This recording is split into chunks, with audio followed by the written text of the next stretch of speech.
This is one that you know. Come, come, whoever you are, wanderer, worshiper, lover of the evening. Ours is no caravan of despair. Come, yet again, come. Come, come, whoever you are, wanderer, worshiper, lover of the evening. Ours is no caravan of despair. Come, yet again, come.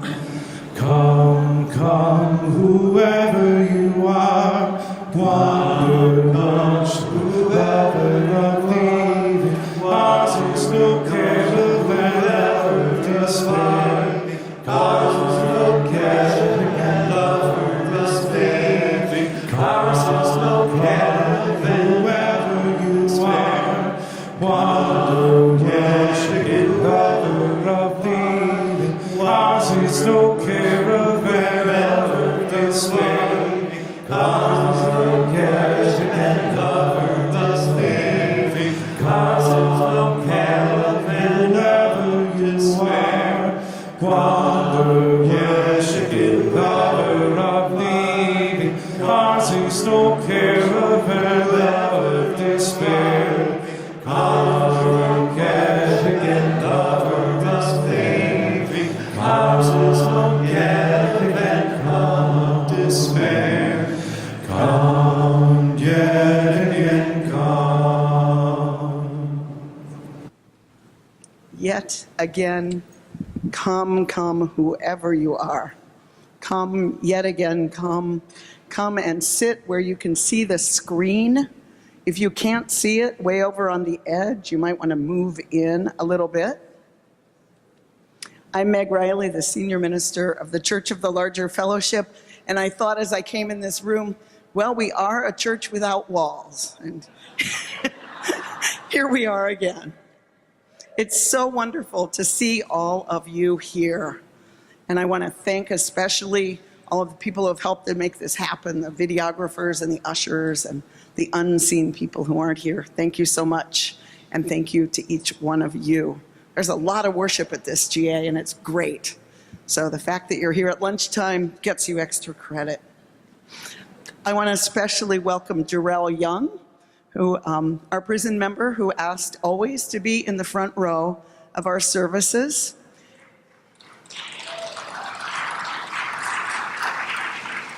Jarrell said, if people ask what I'm doing there, say that I am a UU, I am a member, and I'm always on time for church.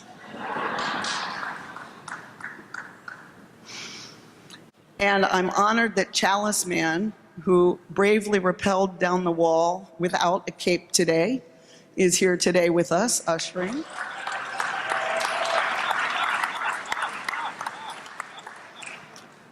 Anybody in the room rappel? All right, one of our speakers here today rappelled, Patrice. All right, well, what a bold bunch, rappellers and non-rappellers alike. Come, let us worship together. Say back to me, and say it loudly as if you mean it. It is good. It is good. It is good to be. It is good to be. It is good to be here. It is good to be here. It is good to be here together. It is good to be here together. It is good to be here together in celebration. It is good to be here together in celebration. Come, let us worship together.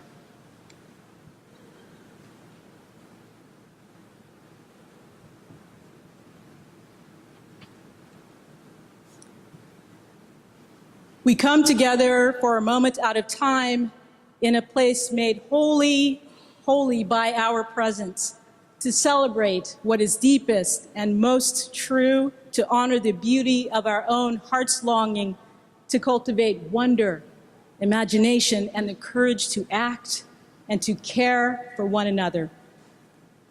Our common chalice is now lit.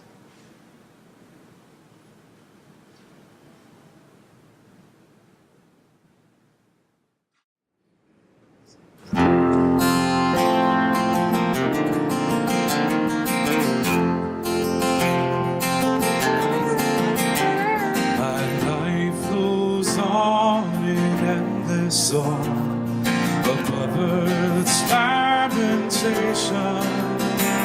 I hear that real though far off hymn that hails the new creation. Through all the tumult and the strife, I hear that music ringing. It sounds and echoes in my soul. How can I keep from singing? How can I keep from singing?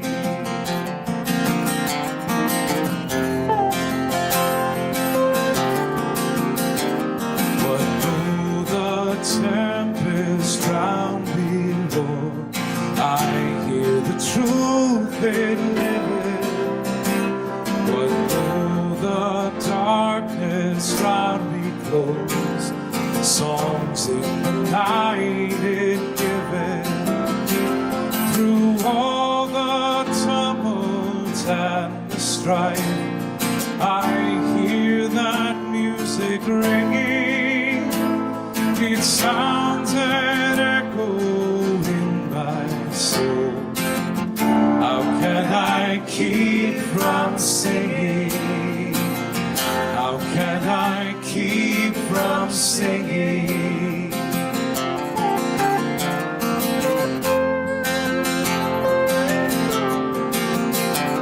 When tyrants tremble, sick with fear, and hear their death knells ringing, when friends rejoice both far and near, how can I keep from singing?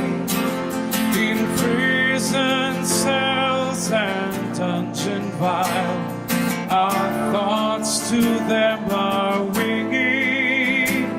When friends by shame are undefiled, how can I keep from singing? How can I keep from singing? My life flows on an endless song. My life flows on in endless song. A lover's lamentation. I hear that real though far off hymn that is the new creation. Through all the tumult and the strife, I hear that music ringing. It sounds and echoes in my soul. How can I keep from singing? It sounds and echoes in my soul. How can I keep from singing? How can I keep from singing?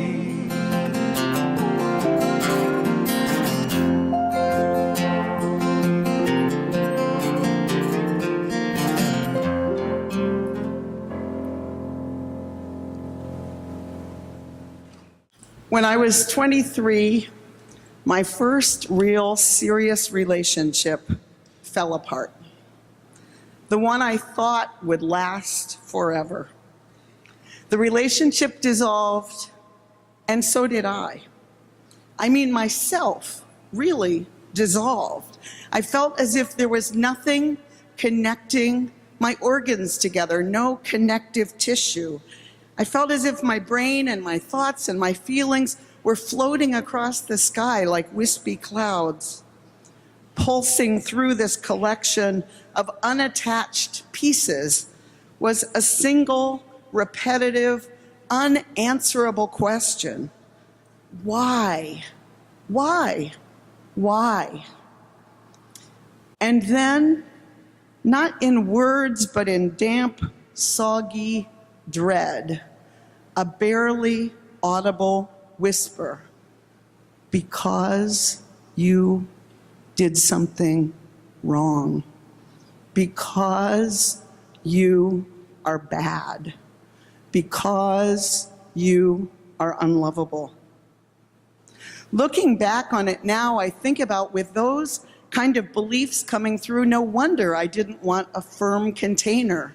No wonder I wanted them to move away. But at the time, I had no objectivity about it. I was terrified. I didn't know what to do. I was afraid I would be locked up if someone could see the extent to which I had fallen apart. I took up swimming laps at the Y because there something held me together. Water. There was a force holding my body together. Even though as I thrashed back and forth like a polar bear in a small zoo pond, I could feel my consciousness swim away like tiny fish darting from me. I was numb and heartbroken because of the relationships ending, and I had nothing to hold on to. I was in deep need of balm in Gilead. I was in deep need of healing. Perhaps you too have been there at some point. I've seen it happen to others. We recognize each other. After a death or a job loss, an illness or a divorce, whatever the cause, that kind of dissolution is terrifying on a cellular level. Friends speak as if through a faraway tunnel, mouthing words. Would you like to go to dinner? How about a movie? Fortunately for me, I needed to pay the rent. Work demanded that I put one foot in front of another, even if woodenly. New to Minnesota, I took a job 2 blocks from my house in a residential shelter for young kids, babies to age 5, who were removed from their homes because they were abandoned, abused, or neglected. Those children had suffered, in many cases, as badly as prisoners in the worst jail. Just as they were forming into human beings, they had no way of knowing that there was any other way to be, to live. What had formed in them was centered around that awful belief that every child carries. There's something wrong with me. There's something about me that is causing these adults who I love and who I need to treat me this way. In caring for those children, in cherishing their fragility and vulnerability, in witnessing their resilience and force of life, I began to see and to know a healing power of love. Caring for those children over weeks and then months and finally years, I was able to learn to care for myself as well, for my own most fragile and vulnerable parts. And in that caring, I began to feel and know my own resilience and life force. I came to see that the part of me that had fallen to pieces was a very young part. The abandonment by someone I thought I could count on in my 20s mirrored my early experience as a baby and toddler. Like everyone, I had parents who did their best. We all do our best as parents, and we all make mistakes. In my case, I had a raging father and a depressed mother, neither of whom could be counted on to pay close attention to my needs. The children in the shelter came from situations much more dangerous than mine. By the time they arrived, they knew how to push every adult's buttons in very manipulative ways. They had never learned the give and take of love that most children access directly. They made it as hard as they could for us to love them. They hit us, they scratched us, they hid in cupboards, and made sexually suggestive comments to us. They ate soap and they refused to sleep. But in a staff team where there was health and vitality and support, where together we could offer consistency and unwavering care, they became so quickly shiny and bright and full of life. Witnessing this transformation over and over, I came to a new knowledge that changed everything. Here it is. There is no such thing as an unlovable child.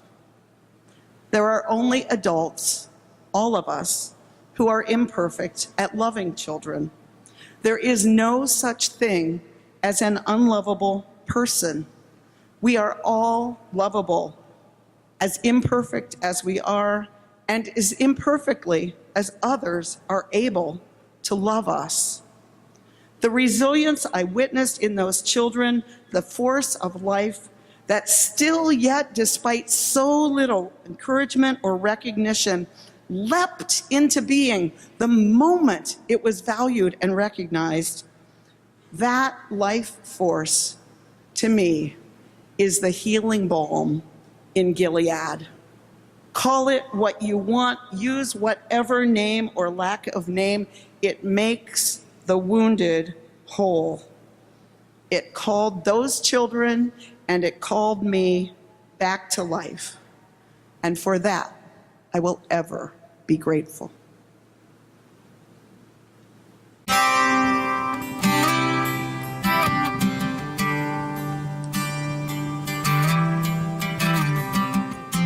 There's a part for you to sing here.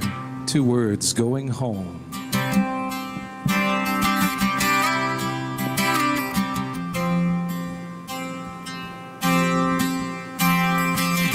A song for the sailor lost out to sea.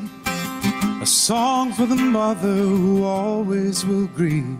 A song for the soldier who lays down his life. A song for the woman who once was his wife.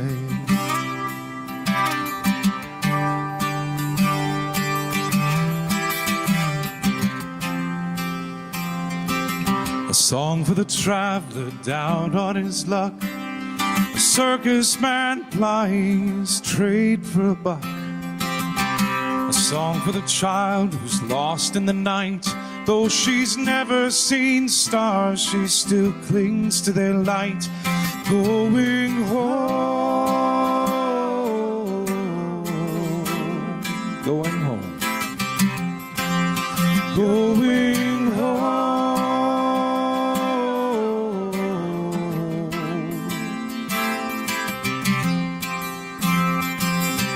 A song for the mistress who dares to believe, wiping the tears from her eyes with her sleeve. A song for the poet who runs out of time before she can finish her famous lines.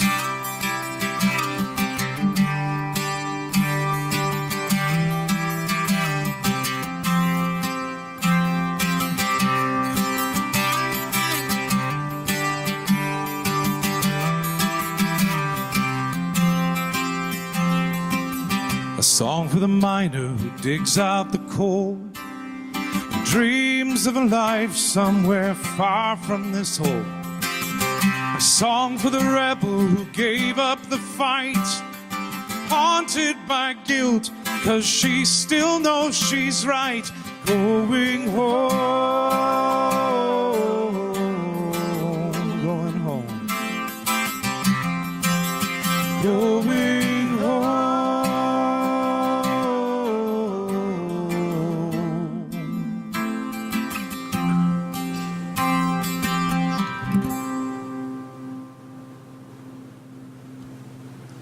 I want to share with you a spiritually personal story from a night many, many years ago when I was a young international aid worker. It was one night within a year that I was working in former Yugoslavia, a very intense year right after the end of the Civil War.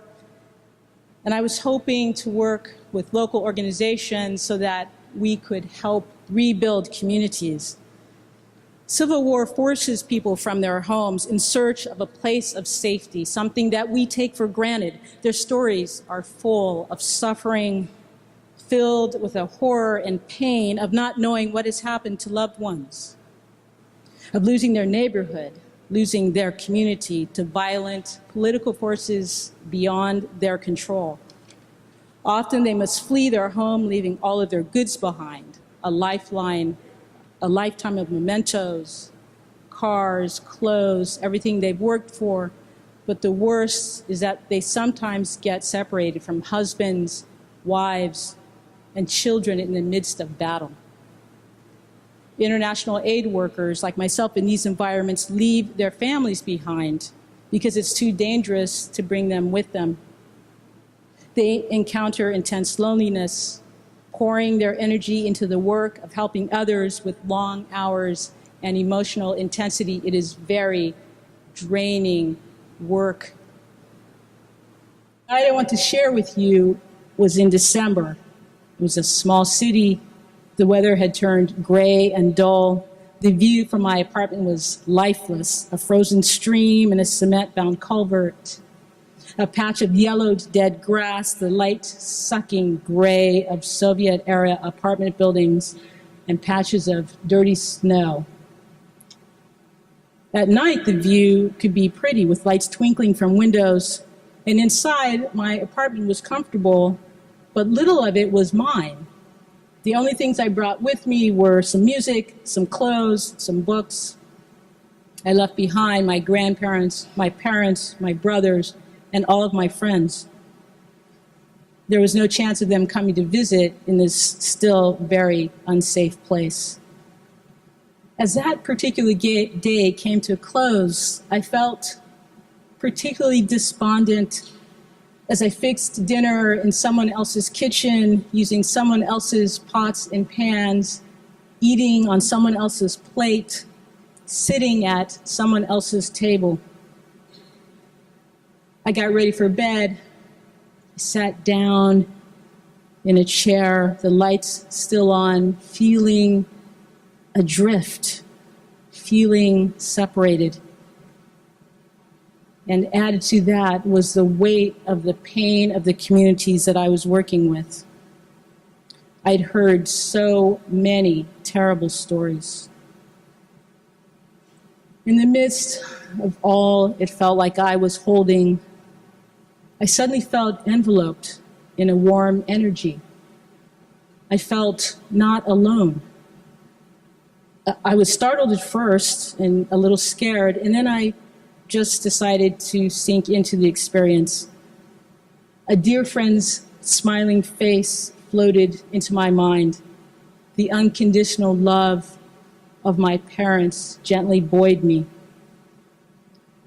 My mind wandered to the first time I did this work as a volunteer in a refugee camp in Sudan. My mind's eye saw again the children, dozens of them, shouting in joy in this place of death, shouting in joy as they kicked a homemade ball that didn't even roll straight. One of them had kicked the ball to me, inviting me, a stranger, into their game.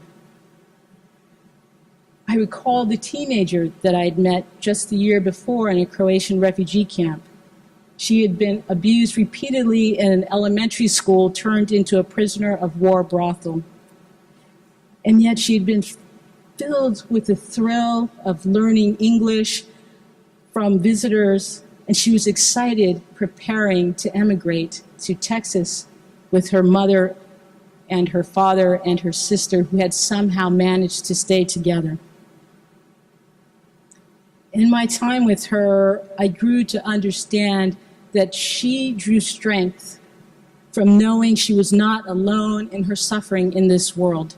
She drew strength from those who came to serve her and others, neither family nor friends, but strangers from across the world that she knew cared enough to come and be with her.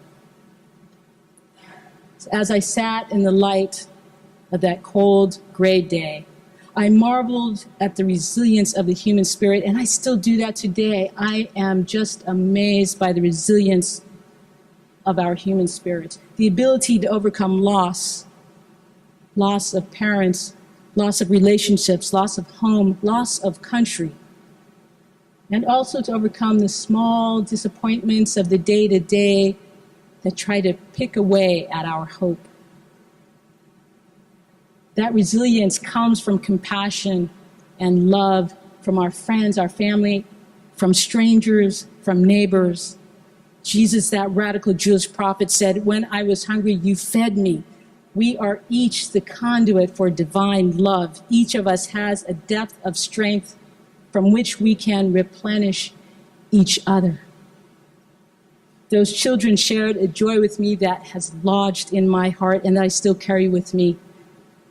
That teenager shared her zest for life that has lodged within me and still feeds me to this day. And yet, those children will never know, and that teenager will never know the impact that they had on my life. And so it is with much of our lives. We never realize or know all those we have touched. But whenever we are in the company of each other, of any living being, we are offered a chance to give loving kindness. It is a gift to us, the gift that is of being able to give. We are deeply connected to each other, to the earth, to this divine, inanimate universe, to God, Allah, spirit of life and love. But no matter what, your very soul, no matter what you are going through, your very soul is never alone. You are never alone. Draw on this. This is the deepest knowing that resides in each of us. And in the light of day, and in those times when darkness enfolds you, remember and replenish your soul.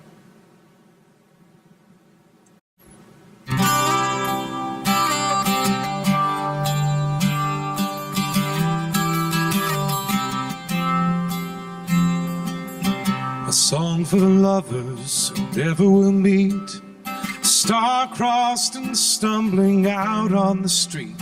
A song for the preacher down on her knees, praying for answers she never quite sees.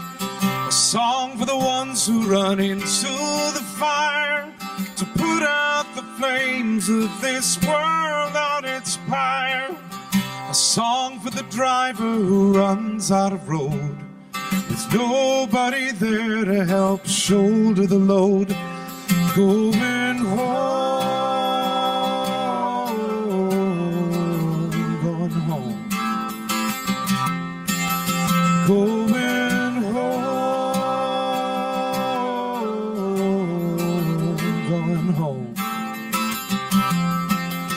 going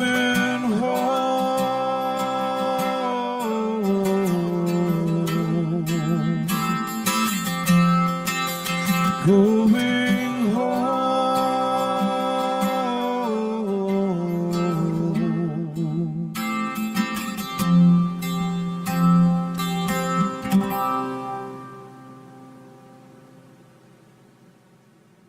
It's my privilege to serve the CLF as chair of the Board of Trustees, and my privilege today to invite all of us into a moment of mission and generosity. And by all of us, I mean all the participants who are here with us in this room, all the participants who are sneaking some time alone in the hotel rooms but able to watch us online, and all the participants who are watching us online all over the globe.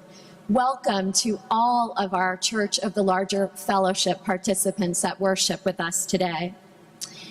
Whenever I think about this time of the offering, this story comes to mind. There was a family who went to church one day, visited this church for the first time, and that morning the choir sang so beautifully, and the pastor preached a profound word. The congregation shouted and danced, and they celebrated the spirit of life as we are here sharing such moving stories and testimonies and witness to such beautiful music. In other words, they had a really exciting time that morning. On the way home in the car, the youngest son in the family said, "Dad, I cannot believe that they put on that whole show for only $1. I challenge you to make a gift that would make a difference, that you would be able to say, I feel proud that I'm helping to support the CLF, that I'm in loving relationship with religious professionals, with military professionals, with prisoners, with my new visitor who came to my congregation. And thank you for the difference that you make. It is significant.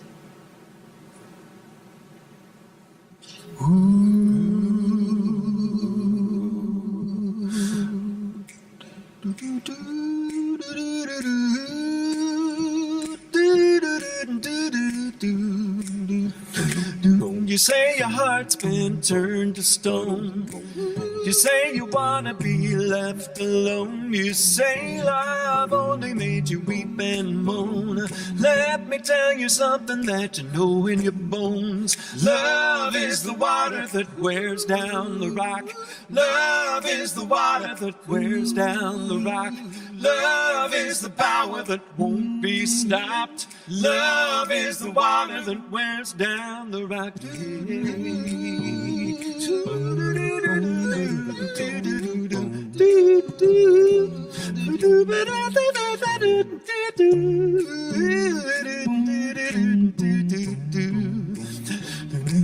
You say your soul's like a dry riverbed, stopped waiting for the water long ago. You said you better pray all night for the rain instead. Love comes like a tidal wave over your head.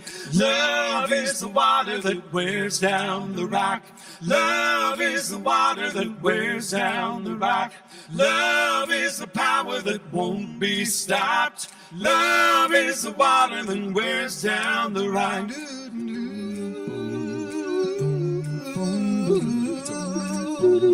Oh, yeah.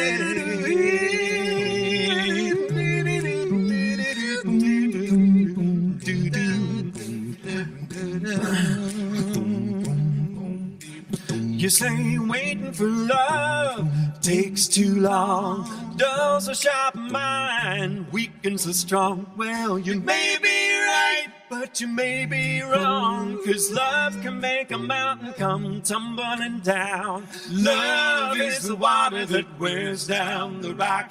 Love is the water that wears down the rock. Love is the power that won't be stopped. Love is the water that wears down the rock.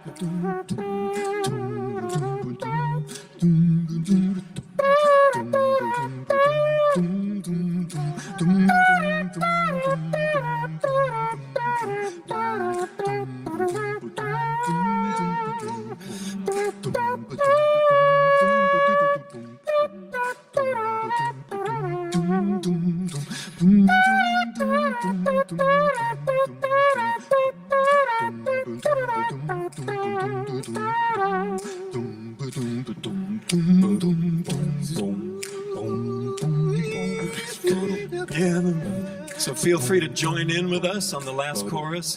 The river washes over every woman and man, feet in the gravel and mud in your hands. Nothing can stand against love's command. Every boulder turns into a grain of sand. Love is the water that wears down the rock.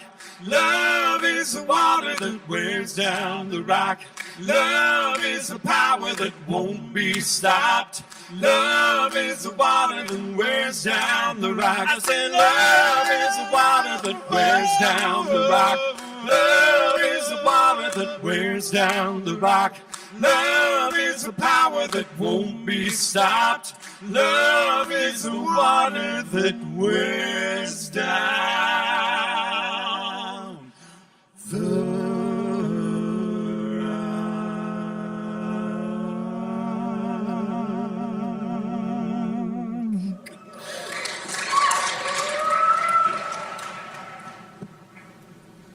I'm Seanan, Holland, former intern at the Church of the Larger Fellowship, and now Navy chaplain serving in the Coast Guard.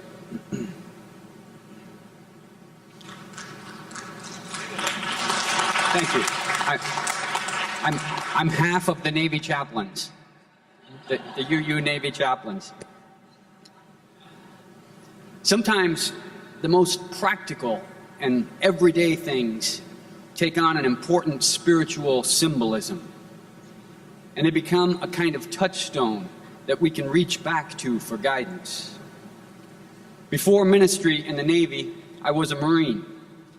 And in the late 90s, I was part of an expeditionary unit aboard an amphibious aircraft carrier off the coast of what was then Zaire.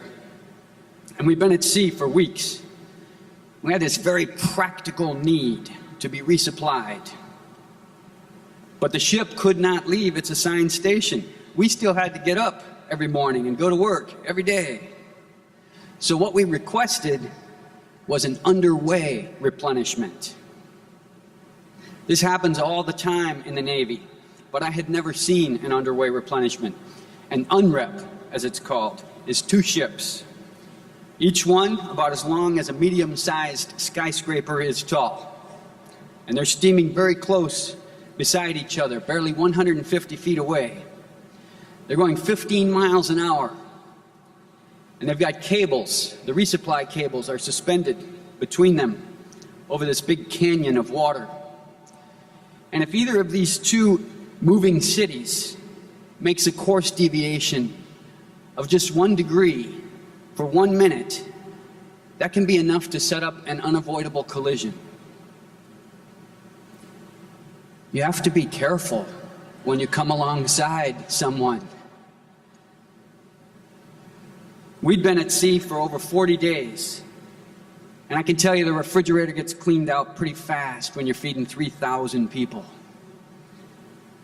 I know we didn't actually eat frozen fish triangles for 3 weeks straight, but in my memory, that's the clearest food that I recall. So we were ready. Nothing gets you excited about vegetables like being at sea for several weeks at a time. So I wanted to go outside and see the action myself. And that little tiny dot way out there on the horizon was the supply ship. So at first it's pretty slow action. But ever so slowly, it grew larger, it got closer and closer. And as it got closer, our anticipation grew and grew. We didn't really care what they brought, as long as it was something new and different than what we had been experiencing. And then it got real disappointing. The supply ship stopped getting bigger. Sometimes coming alongside someone involves uncertainty. Both ships just stabilized there, about 1/4 mile between them. They're going exactly the same speed, and they held that position of no relative motion for about 15 minutes. And for those like me who had never seen this before, anxiety began to creep in. Was our resupply going to be canceled? Was our support just going to drift away? Why weren't they getting closer? We wanted groceries. And finally, they began to steam forward. And what I did not know then was that that delay at 1/4 mile was intentional. After I had searched through the procedures for underway replenishment, I discovered that this position of zero relative motion has a name. It was the waiting station. You see, there were human beings involved in this process, and before we could come alongside each other, we had to build trust. That's exactly what that 15 minutes was for. All the procedures and preparation were already complete. There was nothing left to do on either deck. But we needed this deliberate moment to find our trust in each other. If we'd have had a UU chaplain on board at the time, it would have been a good time to sing. When I breathe in, I breathe in trust. But we didn't have a UU chaplain, and we didn't sing. So us onlookers began to get impatient. But then it got exciting. The supply ship started to get bigger again, and when they were finally alongside one another, The supply ship blared over the loudspeaker. Ahoy, mighty warship Nassau. This is the USS Detroit, requesting to come alongside for underway replenishment. And the Nassau blared back, good morning, Detroit. We're glad to see you. Proceed to come alongside. And then it got really exciting. I'd never seen this before. There's someone on the supply ship holding what looks like a rifle with a baseball on the end of it, and the baseball has a long tether. It's attached to the supply ship, all flaked out neatly beside the man with the rifle. And as he angled that rifle up to our crew, our ship's crew looked like the fans on the center field bleachers of a pennant game. They were all standing out there with their baseball gloves out on the catwalks, waiting to catch that game-winning home run ball. And then there was a loud crack, and that ball came sailing across the water with that skinny little rope attached to it. And a cheer went up when that one sailor caught that ball in his glove with the long cord attached to it. And the cheer had barely died down before the deck crew tied that thin messenger line to a thicker rope and then dragged it back across to the supply ship. The Detroit crew pulled the rope back, and they connected the rope to a larger cable, and now our crew on the Nassau hauled, and finally we had that cable suspended between the two ships. I watched them carefully pull 2 more cables, then a phone line, and finally 2 hoses. Coming alongside to replenish someone takes patience. It's not a quick fix deal. If we're going to genuinely reach out to each other, it takes time. And we have to do some hailing and a lot of listening and paying attention. There was one cable there holding the hose for ship fuel, another cable holding the hose for helicopter fuel, and the third cable had a big pulley on it, and they were dragging warehouse pallets across in cargo nets. This was our fresh fruits and vegetables. Be careful with that, right? That night, we broke bread together, fresh bread, and we celebrated with crisp, crunchy salad and sweet berries. And that's how an unrep is done.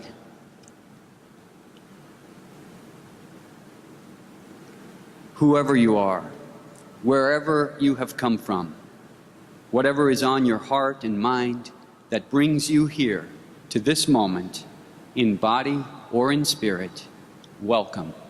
We're glad you are here.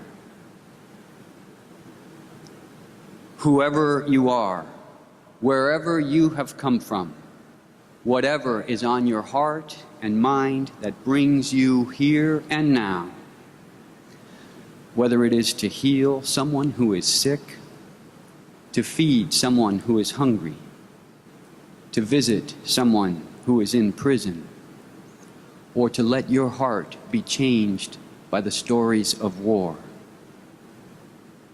Whether it is to ready yourself for the next challenge in life, or to navigate the path of grief, or to celebrate together an important life passage, may the Spirit of life steady you with grace and courage. May this be our way as we reach out in love. Blessed be.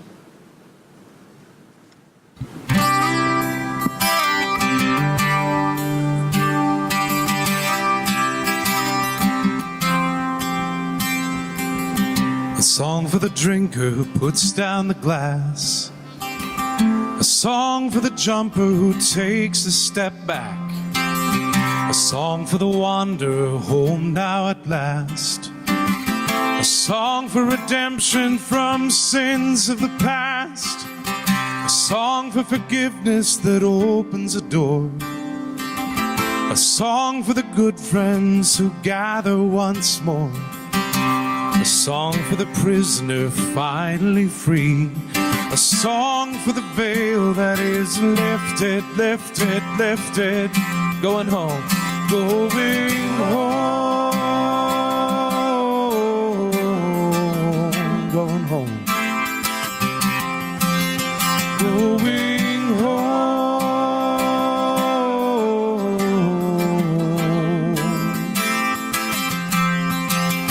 Going home.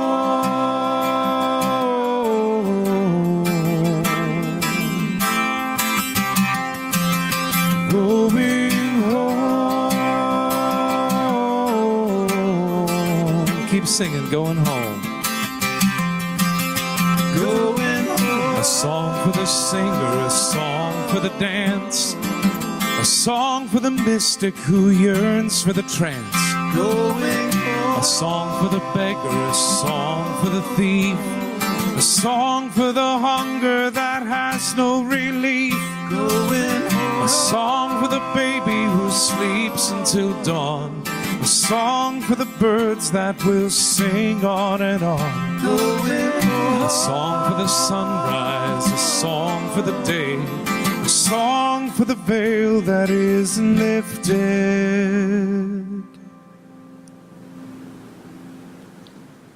The words of our responsive reading are from Lynn Ungar. We'll remain seated for our reading. I'd invite you to turn in your order of service and notice that the last lines there will be spoken together. So I'll offer the words in normal text, I and Patrice, and then invite you to respond with the text in italics. There is a balm in Gilead to make the wounded whole. There is a road between ships to the lost man. There is a balm in Gilead to heal the sin-sick soul. There is a connection between the long and sea. In a world racked by war and conflict, there are ways to offer peace. In a world torn by environmental destruction, there are pathways to help. In a world where the few prosper on the backs of the many, there are routes to justice. In a world where Christ the many is men, there are hearts willing to welcome all of us. If you are frightened, we offer you comfort. If you are weary, we offer you rest. If you are angry, we offer compassion. If you are discouraged, we offer you hope. If you are broken, we offer you healing. If you are sad, we offer you joy. If you are hungry, we offer you sustenance. If you are lonely, we offer you love. There is a balm in Gilead to make the wounded whole. There is a ship that sails silence on harvest of need. May we be that balm. May we offer our life. May we be healers. May we be whole.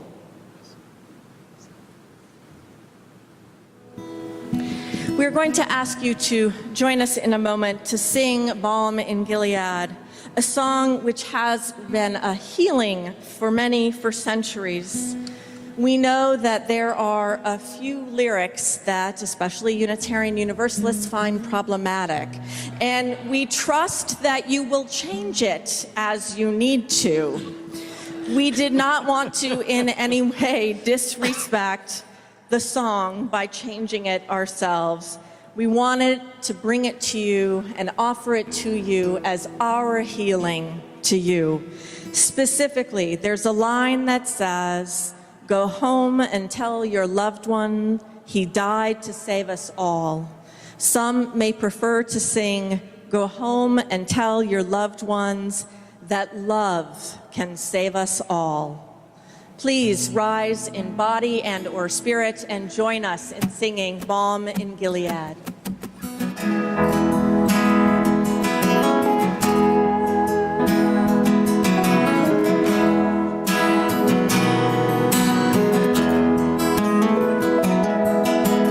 There is a balm in Gilead to make the wounded whole.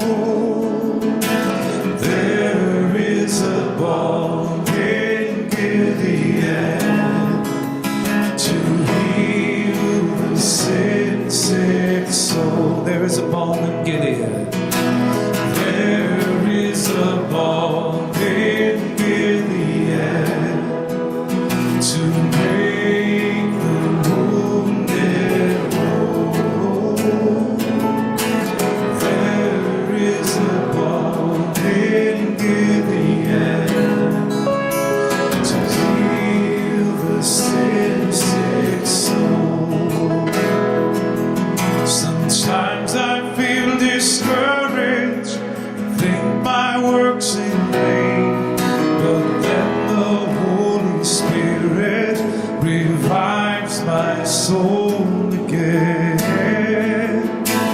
There is a balm in Gilead to make the wounded whole.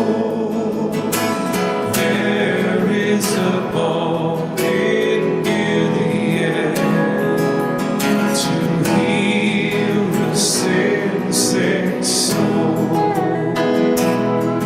If you can't preach like Peter, if you can't pray like Paul, go home and tell your loved ones He died to save us all. There is a balm. There is a balm in Gilead to make the wounded whole. There is a balm in Gilead to heal the sin-sick soul. One more time, there is a balm. There is a balm in Gilead to make the wounded whole. There is a balm in Gilead to heal the sin-sick soul.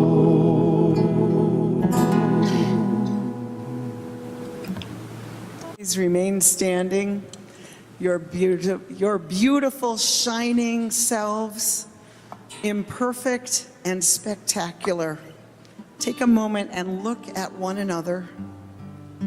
This is the balm in Gilead. Eye to eye, hand to hand, computer to computer, app to app, we make the wounded whole. And now we extinguish the flame of our chalice, lit for this special time together, but never do we extinguish the flame that burns eternal, the flame of love, the flame of resilience and healing, the flame of justice. If you carry that flame, please say now, I carry the flame. I carry the flame. Hallelujah.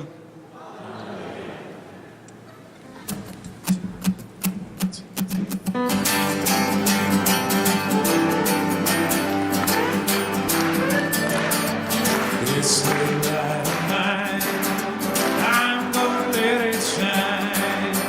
This little light of mine, I'm gonna let it shine.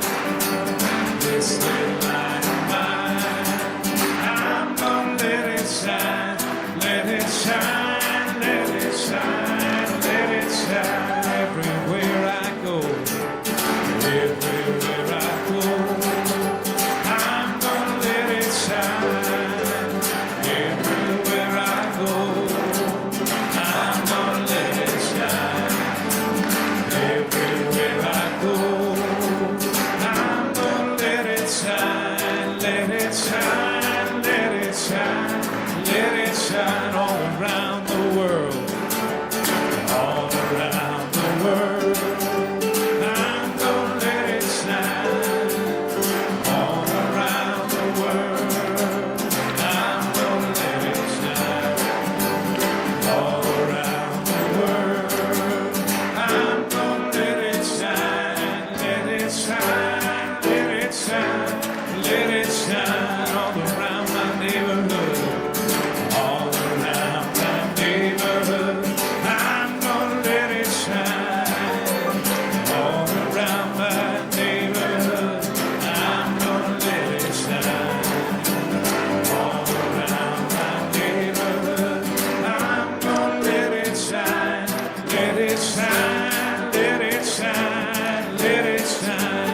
Solo, let it shine, brother.